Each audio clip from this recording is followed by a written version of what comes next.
ہمارے یہاں تعلیق بالشرط یہ منع حکم کے اندر عامل نہیں ہے، بلکہ یہ عامل ہے منع سبب کے اندر۔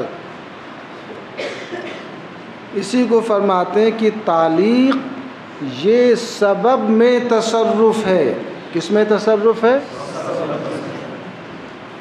گویا جب تک معلق بالشرط کی جو شرط ہے پائی نہیں جائے گی، اس وقت تک سبب جو ہوتا ہے وہ معدوم ہوتا ہے۔ ان دخلت الدار فانت طالقن کہا، فانت طالقن یہ سبب ہے وقوع طلاق کا، مگر یہ معلق ہے کس چیز کے اوپر؟ ایک شرط کے اوپر۔ جب تک دخول دار کی شرط نہ پائی جائے گی اس وقت تک انت طالقن گویا یہ معدوم محض ہے، اس کا سرے سے کوئی وجود ہی نہیں ہے۔ بات سمجھ رہے نہیں سمجھ رہے ہیں؟ تو یہ فرماتے ہیں کہ تعلیق یہ سبب کے اندر تصرف ہے۔ کیسے؟ بِإِعْدَامِهِ إِلَى زمان وجود الشرط، وہ اس طور پر کہ تعلیق نے سبب کو معدوم کر رکھا ہے اس کی شرط کے وجود کے زمانے تک۔ کیا مطلب؟ یعنی جب تک شرط موجود نہ ہوگی اس تک سبب کیا رہے گا؟ معدوم رہے گا۔ لا فی احکامہ، تعلیق یہ سبب میں تصرف ہے، یہ فرماتے ہیں احکام کے اندر وہ تصرف نہیں ہے، گویا یہ حکم کو معدوم نہیں کرتی ہے بلکہ یہ سبب ہی کو معدوم کرتی ہے۔ لہذا اب جبکہ سبب کے اندر تصرف ہے، حکم کے اندر تصرف نہیں ہے، تو طلاق اور اعتاق کو ملک پر معلق کرنا ہمارے یہاں صحیح ہے۔ اس صورت میں جب کسی نے یہ کہا ان نکحتک فانت طالق یا ان ملکتک فانت حر، آپ نے پڑھا تھا کہ کسی اجنبیہ سے کہا ان نکحتک فانت طالق، یا غیر کے غلام سے کہا ان ملکتک فانت حر، تو فرماتے ہیں جب ان نکحتک فانت طالق یا ان ملکتک فانت حر کہا تو فرماتے ہیں تعلیق کے وقت جو ہے گویا جب تک وہ معرض تعلیق کے اندر ہے تو گویا وہاں پر انت طالقن پایا نہ گیا، یہاں انت حرن پایا نہ گیا۔ گویا جب شرط پالی جائے گی تو شرط کے وجود کے زمانے میں اس سبب کا کیا ہوگا؟ وہ تحقق ہوگا۔ گویا جب یہاں پر نکاح پایا گیا یا فرض کر لیں ملک پائی گئی تو اب معلق بالشرط کی جو شرط تھی جب وہ شرط موجود ہو گئی تو اس وقت اب سبب کیا ہے؟ موجود ہے۔ گویا وقت نکاح وہاں پر انت طالقن یہ پایا جا رہا ہے اور وقت ملک یہ انت حرن پایا جا رہا ہے، تو اعتاق اور طلاق کی تعلیق ملک کے اوپر صحیح ہے، چاہے وہ ملک متاع ہو اور چاہے ملک عین ہو۔ اس لیے کہ جب شرط پائی جائے گی تو شرط کے پائے جانے کے وقت وہ منکوحہ ہوگی، وہ مملوک ہوگا، اس پر ملکیت کا ثبوت ہوگا، اور اپنی ملک کو طلاق دے دینا یا ملک کو آزاد کر دینا یہ صحیح ہے کہ نہیں صحیح ہے؟ فرماتے ہیں طلاق اور اعتاق کو ملک پر معلق کرنا صحیح، وبطلت تکفیر بالمال قبل الحن سے، اور حانث ہونے سے پہلے کس کے پہلے؟ حانث ہونے سے پہلے مال کے ذریعے کفارہ دینا یہ صحیح نہیں ہے بلکہ کیا ہے؟ باطل ہے۔ فرماتے ہیں کیوں؟ قسم کھانے کا مقصد کیا ہوتا ہے؟ فرماتے ہیں لِأَنَّ الْيَمِينَ لَا تَنْعَقِدُ إِلَّا لِلْبَرِّ، قسم کوئی اس لیے نہیں کھاتا ہے کہ میں اس قسم کو کھا کے فوراً توڑ دوں گا، وضو کوئی اس لیے نہیں کرتا ہے، تیمم اس لیے نہیں کرتا ہے کہ میں وضو کر کے تیمم کر کے وضو کو توڑ دوں گا۔ بازی میں آگی قسم کھانے کا مقصد ہوتا ہے بر الیمین، اس قسم کو پوری رکھنا، اس قسم پر مضبوطی سے قائم رہنا، ورنہ قسم کا مقصد پھر وہ قسم لا قسم کے درجے میں اور یمین لغو کے درجے میں وہ شے ہو جائے گی، پھر قسم کی کوئی اہمیت نہیں رہے گی، قسم بالکل بے معنی ہو جائے گا، قسم توڑنے کے لیے کوئی نہیں کہتا ہے۔ فرماتے ہیں اس لیے کہ قسم یہ پوری کرنے کے لیے بر یمین کے لیے قسم کھائی جاتی ہے۔ اب آپ غور کیجئے، جب قسم یہ بر کے لیے قسم اس لیے کھائی جاتی ہے تاکہ مقسم علیہ کو پورا کیا جائے، تو کیسے وہ حنس کا سبب بن سکتی ہے؟ قسم حنس کا قسم سبب بر تو بن سکتی ہے مگر سبب حنس وہ نہیں بن سکتی ہے۔ اب جب حنس کا سبب نہیں بن سکتی ہے فلا يصح التقدیم علی السبب، لہذا سبب یعنی جو حنس ہے بعض دن میں آگی، اس سے پہلے جو ہے کفارے کو ادا کرنا یہ صحیح نہ ہوگا۔ بعض دن میں آگی حانس ہونے سے پہلے فرماتے ہیں ادا کرنا صحیح نہ ہوگا۔ اب فرماتے ہیں فرق ہو بین المالی والبدنی ساقط، امام شافعی رحمہ اللہ نے واجب مالی واجب بدنی میں یہ فرق فرمایا جو آپ پڑھ چکے کہ واجب مالی کے اندر نفس وجوب اور وجوب ادا دونوں ایک دوسرے سے منفصل ہوتے ہیں، ایک ساتھ دونوں نہیں ہوتے ہیں، اور واجب بدنی کے اندر وجوب ادا اور نفس وجوب دونوں کیا ہوتے ہیں؟ متصل ہوتے ہیں، ساتھوں ساتھ پائے جاتے ہیں۔ اس لیے ان کے ہاں کفارے کو تو پہلے ادا کرنا ہنس سے پہلے صحیح ہے، برخلاف بدنی کے کہ اس کے اندر نفس وجوب اور وجوب ادا دونوں ایک ساتھ پائے جاتے ہیں، وہاں انفصال کا احتمال نہیں ہوتا ہے، اس لیے نفس وجوب وجوب ادا سے یہاں پر منفصل نہ ہوگا، وہاں انفصال ہوتا ہے۔ اس لیے فرماتے ہیں کہ وجوب ادا پہلے ہو سکتا ہے، یعنی ادا پہلے ہو سکتی ہے، وہاں پر کفارہ پہلے ادا کر سکتا ہے۔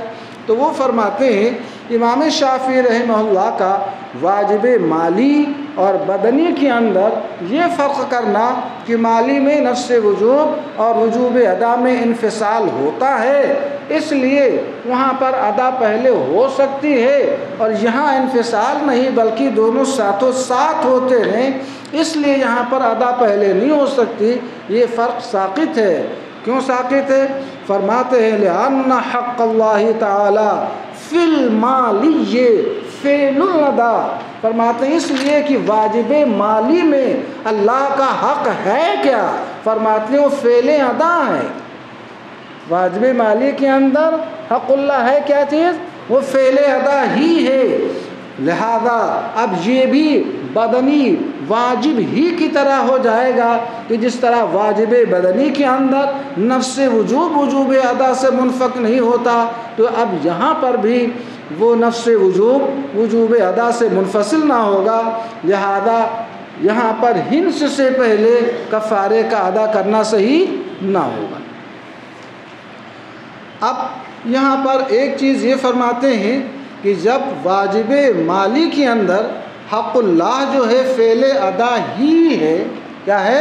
فعل ادا ہی ہے، تو پھر مال یہ کس لیے ہوتا ہے؟ فرماتے ہیں والمال آلۃ اے آلۃ لذالک الفعل اے آلۃ للادا، مال تو محض یہ ادا کا ایک آلہ ہوا کرتا ہے، لہذا مقصود وہ ادا ہی ہے، مال نہیں ہے۔ یہاں پر یہ تو آلہ ہے، وسیلہ ہے، وسیلہ نہیں مقصود ہوتا ہے بلکہ ذل وسیلہ نہ مقصود ہوا کرتا ہے۔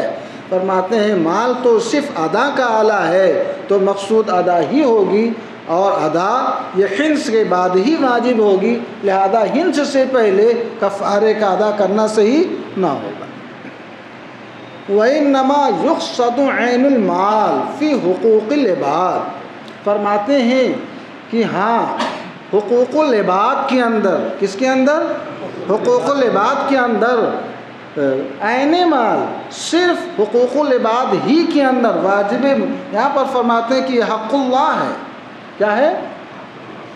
فرماتے ہیں کہ حق اللہ مالی کے اندر کیا ہے؟ وہ فعل ادا ہے، لہذا وہاں پر فعل ادا ہی مقصود ہوگی، اور مال تو اس فعل کا، اس ادا کا محض ایک آلہ ہے۔ فرماتے ہیں اور عین مال صرف اور صرف حقوق العباد کے اندر مقصود ہوا کرتا ہے، لہذا حقوق العباد کے اندر نفس وجوب ادا سے منفک ہو سکتا ہے، لہذا یہ فرق حقوق العباد کے اندر تو آپ کر سکتے ہیں مگر حقوق اللہ کے اندر نہیں کر سکتے ہیں۔ کفارہ کو آپ لے لیں، یہ حقوق اللہ سے ہے یا یہ کہ حقوق العباد سے ہے؟ فرماتے ہیں کفارہ یہ حقوق العباد سے نہیں بلکہ یہ حق اللہ ہے، یہ اللہ کے حقوق سے ہے، یہ اللہ کی حدیں ہیں جن سے کوئی تجاوز نہیں کر سکتا، لہذا ان کے اندر آپ کا یہ فرق فرمانا صحیح نہیں ہے۔ اب ومن هذه الجملہ ما قال الشافعی رحمہ اللہ، ان جملہ وجوہ فاسدہ میں سے ایک وجہ فاسد وہ ہے جو امام شافعی رحمہ اللہ نے فرمایا ان المطلق محمول علی المقید، کہ مطلق مقید کے اوپر محمول ہوتا ہے۔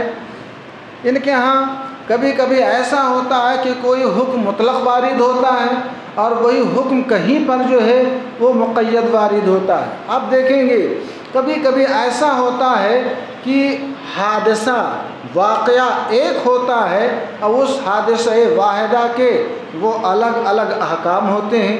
جیسے زہار ایک واقعہ ہے، ایک حادثہ ہے، اس میں 3 احکام ذکر کیے، تحریر رقبۃ، ایسے فصیام الشہرین متتابعین من قبل ان یتماسا فمن لم یستطع فیطعم 60 مسکینا، ایک حادثے میں 3 احکام مذکور ہیں۔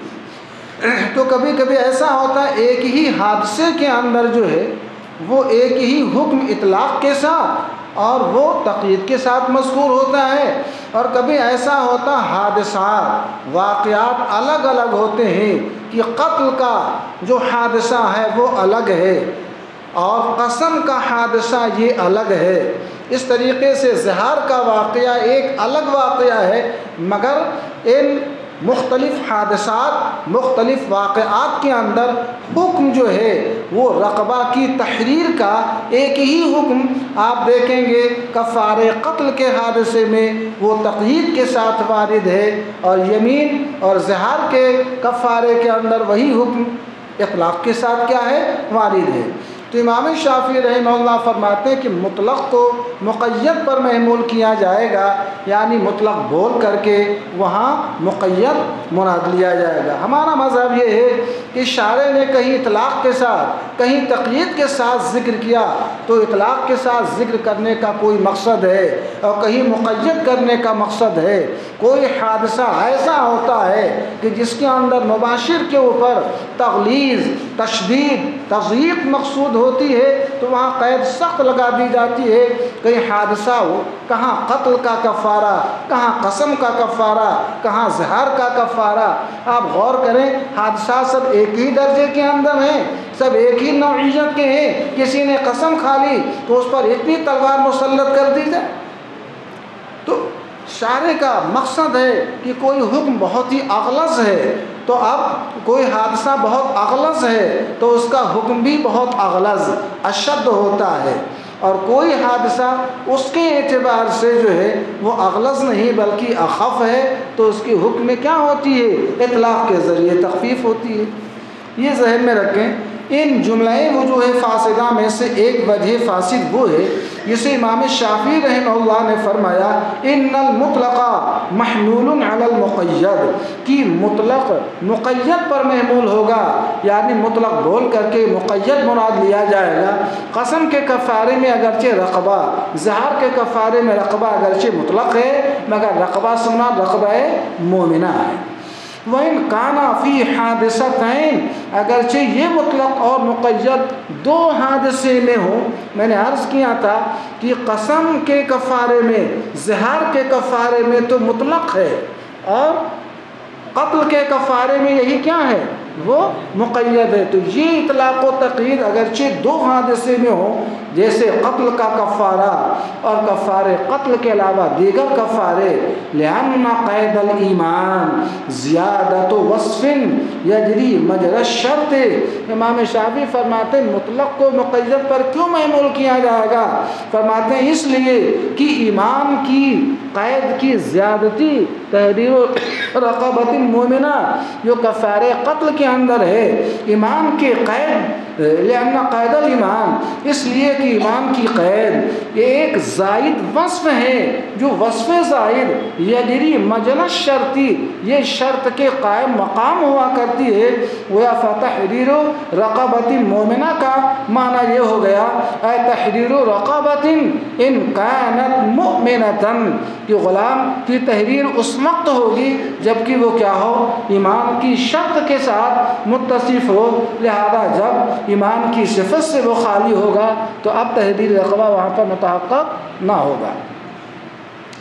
لہذا جب یہ شرط کے قائم مقام ہے فیوجب نفی الحکم عند عدمہ، تو اب یہ نفی حکم کو واجب کرے گا اپنے عدم کے وقت۔ کیا مطلب؟ شرط کے عدم کے وقت مشروط پایا نہیں جاتا ہے، لہذا جب شرط نہیں پائی جائے گی ایمان کی تو گویا وہ حکم جو تحریر رقبہ کا ہے وہ بھی پایا نہ جائے گا۔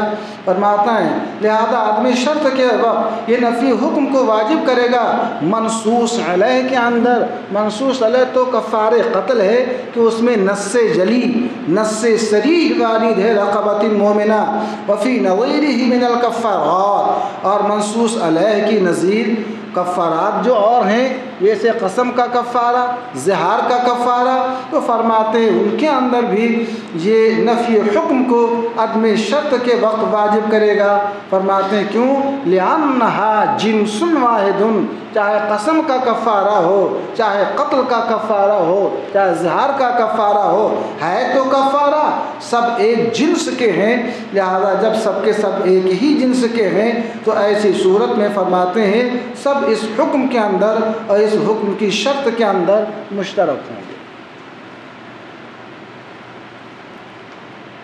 وَعِندَنَا لَا يُحْمَلُ الْمُطْلَقُ عَلَى الْمُقَيَّدِ، ہم حنفیہ کے نزدیک مطلق کو مقید پر محمول نہیں کیا جائے گا۔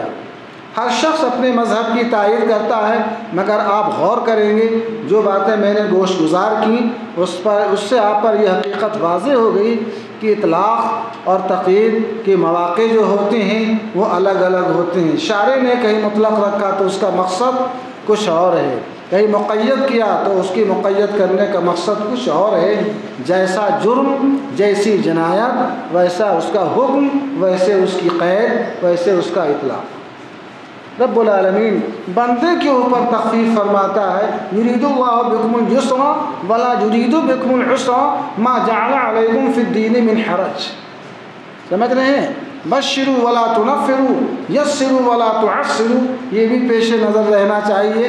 فرماتے ہیں ہمارے نزدیک مطلق کو مقید پر محمول نہ کیا جائے گا، وَإِن كَانَ الْمُطْلَقُ وَالْمُقَيَّدُ فِي حَادِثَةٍ وَاحِدَةٍ، اگرچہ مطلق اور مقید وہ ایک ہی حادثے کے اندر کیا ہوں، وارد ہوں۔ آپ پڑھیں گے زہار کا جو واقعہ ہے، میں نے عرض کیا تھا یہ ایک حادثہ ہے، اس میں 3 حکم: تحریر رقبہ، 2 مہینے روزے رکھنا، 60 مسکینوں کو کھانا کھلانا، مگر صیام شہرین متتابعین من قبل ان یتماسا، یہ صیام شہرین یہ ایک قید کے ساتھ مقید ہے من قبل ان یتماسا کی، برخلاف اطعام 60 مسکینہ یہ اس قید سے مطلق ہے۔ بات میں آ گئی؟ لہذا فرماتے ہیں اگرچہ مطلق اور مقید یہ دونوں کے دونوں ایک ہی حادثے کے اندر وارد ہوں، پھر بھی مطلق کو مقید کے اوپر محمول نہیں کیا جائے گا، جائے کہ الگ الگ حادثوں میں کہ وہاں پر تقیید کے ساتھ ان دونوں کے اندر اطلاق کے ساتھ وارد ہو، وہاں پر مقید کیا جائے۔ سمجھ رہے ہیں؟ تو فرماتے ہیں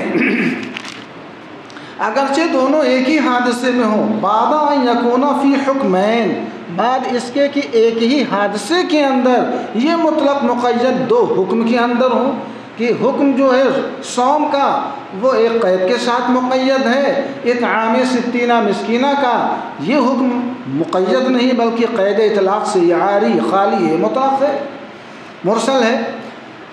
کیوں؟ لِإِمْكَانِ الْعَمَلِ بِهِمَا، اس لیے کہ اطلاق اور تقیید دونوں کے اوپر کیا ہے؟ عمل کرنا ممکن ہے۔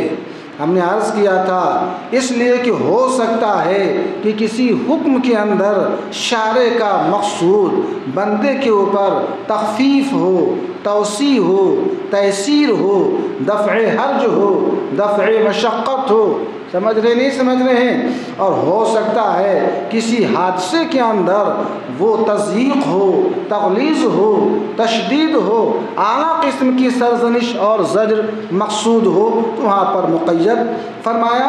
جیسے کہ کفارے قتل کے بارے میں بتایا کہ قتل ایک ایسا جرم ہے کہ من قتل نفسا، کیا ہے؟ من قتل نفسا بغیر نفس او فساد فی الارض فکأنما قتل الناس جميعا ومن احیاها فکأنما احیا الناس جميعا ولکم فی القصاص حیات یا اولی الالباب۔ فرمایا کہ قصاص کے اندر کہ کیا ہے؟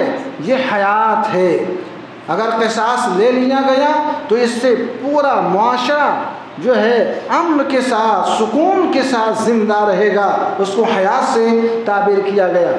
تو کفارے قتل کو اور کفارے یمین کو اور کفارے زہار کو، سارے کفارے کو یہ ایک ہی درجے میں رکھنا، سمجھ رہے ہیں؟ یہ فہم سے کیا ہے؟ بہت ہی ابعاد ہے۔ میں نے بتایا کہ دونوں کے اوپر عمل کرنا ممکن ہے۔ قال ابو حنیفہ رحمہ اللہ، سیدنا امام اعظم ابو حنیفہ رحمہ اللہ نے فرمایا، اس کی مثال پیش کر رہے ہیں کہ اگرچہ دونوں ایک ہی حادثے کے اندر الگ الگ دو حکم کے اندر ہوں۔ میں نے عرض کیا امام ابو حنیفہ، امام محمد، اس لیے ذکر کیا کہ امام ابو یوسف، امام شافعی کا مذہب یہاں دوسرا ہے۔ امام ابو حنیفہ، امام محمد حضرات طرفین رحمہ اللہ نے اس شخص کے بارے میں فرمایا قرب التی ظاہر منہا، جس نے قربت کر لی، جمع کر لیا اس عورت سے جس عورت سے زہار کیا تھا۔ قربت کب کر لی اس نے؟ فی خلال الصوم، روزے کے بیچ میں، یعنی جس عورت سے اس نے زہار کیا تھا اس کا کفارہ روزے کے ذریعے ادا کر رہا تھا، ابھی روزہ رکھ ہی رہا تھا کہ اس نے اپنی بیوی سے وطی کر لی، جمع کر لیا، ہم بستری کر لی، قربت کر لی۔ تو اب فرماتے ہیں کہ امام ابو حنیفہ نے اس شخص کے بارے میں فرمایا جس شخص نے قربت کر لی اس عورت سے جس سے روزے کے بیچ میں، یعنی کفارے کا جو روزہ تھا 60، اس کے بیچ میں اس نے قربت کر لی، لیلاً عامداً، رات کے اندر اس نے قصداً کر لیا، اور نہاراً ناسیاً، یا دن کے اندر اس نے بھول کر کے کر لیا۔ فرماتے ہیں انہو یستانف، یستانف الصوم، فرماتے ہیں کہ اثر 9 وہ روزہ رکھے گا، اثر 9 وہ روزہ رکھے گا۔ کیوں؟ فرماتے ہیں لأن شرط الاخلاء، اچھا، یستانف الصوم، اثر 9 روزہ رکھے گا، ولو قربها فی خلال الاطعام لم یستانف، اور اگر اس عورت سے اس نے وطی کھانا کھلانے کے بیچ میں اس نے کیا تو اثر 9 نہیں کرے گا۔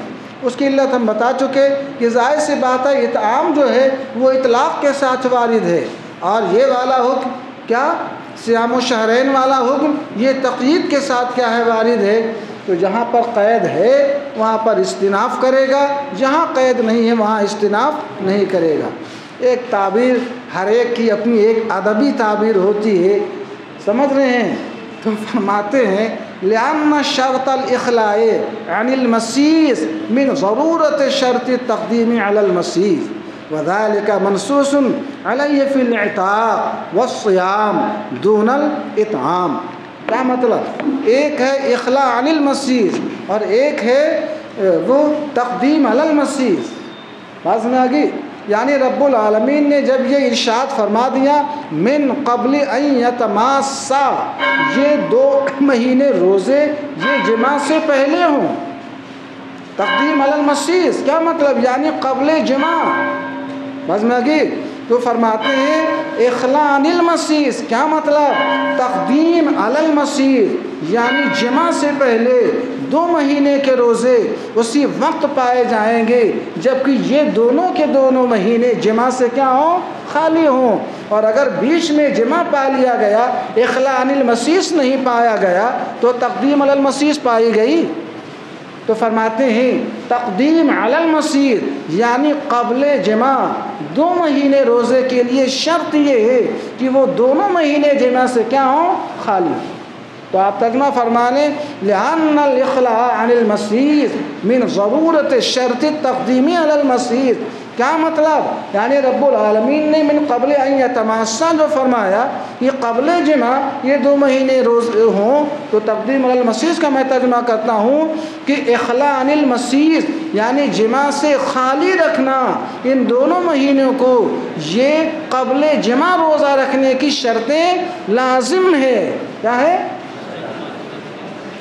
قبل جماع 2 مہینے کے روزے اسی وقت پائے جائیں گے جبکہ وہ دونوں کے دونوں مہینے جماع سے کیا ہوں؟ خالی ہوں۔ بات سمجھ گئے؟ تو اخلاء عن المسیس کا معنی کیا ہو گیا؟ یعنی دونوں مہینوں کو جماع سے خالی رکھنا یہ شرط لازم ہے، کس چیز کی؟ اس کی جس کا رب العالمین نے حکم فرمایا ہے کہ قبل جماع 2 مہینے کے یہ روزے ہوں۔ لأن الاخلاء عن المسیس جماع سے خالی رکھنا دونوں مہینوں کو یہ قبل جماع روزہ رکھنے کی شرط ضروری، شرط لازم، شرط لابدی، شرط حتمی ہے۔ سمجھ گئے؟ اخلاء عن المسیس کی شرط یہ تقدیم علی المسیس کی شرط لازم ہے۔ وذالک منصوص علیہ کیا مطلب؟ یعنی تقدیم علی المسیس یہ منصوص علیہ ہے، کس کے اندر؟ فتحریر رقبۃ، اس میں ہے نا من قبل ان یتماسا کیا ہے؟ والذین ظاہرون من نسائهم ثم يعودون لما قالوا فتحریر رقبۃ من قبل ان یتماسا ذلکم توعظون به واللہ بما تعملون خبیر فمن لم یجد فصیام شہرین متتابعین من قبل ان یتماسا فمن لم يستطع فیطعم 60 مسکینا۔ سمجھ رہے ہیں؟ تو وہ فرماتے ہیں یہ منصوص علیہ ہے، یعنی تقدیم علی المسیس اعتاق میں اور صیام میں دون الاطعام، اطعام کے اندر نہیں۔ اب چھوڑ دیتے ہیں، گھنٹہ لگ گیا ہے۔